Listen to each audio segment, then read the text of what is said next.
looks like Matt just told you about Craig Sager. I don't know how well you're doing. You know, Craig was involved in the Hall of Fame when I was down in Houston. He did a lot of it down there when we first got our class together. And I know him a little bit through Steve Smith too, but that saddens me, of course. You know, but what a fight and what a role model to show you how to live through it, you know.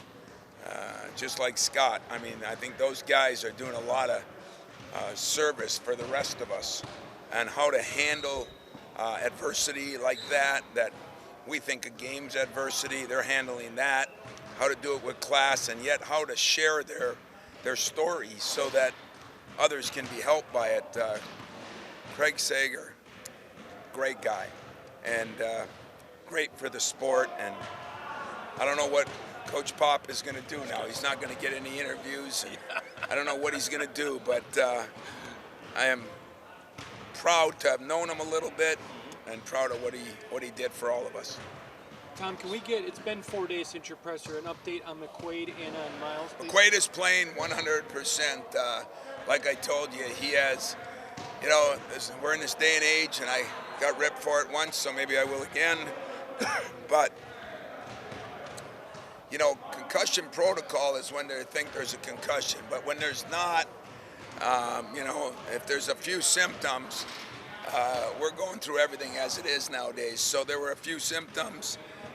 It was a pretty good hit, but never was there anything talked about being a concussion, so it was precautionary. He's practiced 3 days, and we've had 3 of the better practices we've had. Miles, as you can see, there's no update. Hopefully, as I said, maybe the middle or end of next week we'll have a little update. But he's starting to crank it out now. I mean, I think he's realized he's got to get his butt in shape, best shape. He's had an incredible 4 days too, on the bike, on the UB, getting him in a pool. He's doing his mental work during games. So excited to have him back when he comes. When he was doing the bicycle, your team ran over to encourage him. Yeah, we do that. We do that every practice, sometimes twice, and because it's hard to be an injured player, and it's hard to stay motivated. And but I think, you know, it was funny because Mike Garland said to me, because we've done it every day this week, so it wasn't for you guys, but Mike Garland said, you know, look at Nick, because I mean Nick would have been the guy at the beginning of the year. He'd have been standing in the back wondering what the hell we're doing, and he was the biggest cheerleader, you know, and that's kind of the growth you appreciate from players. So the love they have for Miles is off the charts, and I think Miles appreciates getting a little encouragement when you're lonely there by yourself out on an injured list. Was Harris on a bike too? Yeah, no, I don't know what he did. He sprained his muscle in his foot underneath, just what is it, the arch. He did it early, I guess. I don't know. I don't know why he did it. Bad year to ask you about injuries. No, I don't. Hey, ask him.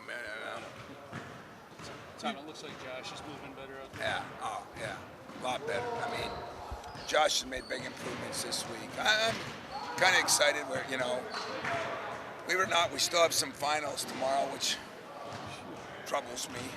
But it never fails that you have a bunch on Monday and sometimes a bunch on Friday. But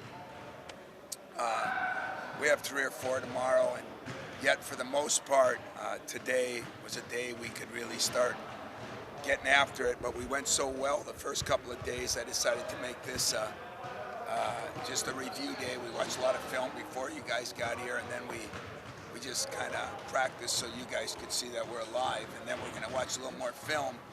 And then tomorrow, get after it hard, Saturday light, play Sunday. But the progress we've made as far as conditioning, learning how to go harder and all those things, it's been impressive because we're doing it during finals week, and that's not easy to do. Shortened, right timing. We practice at different times this week because of finals, but it's been good.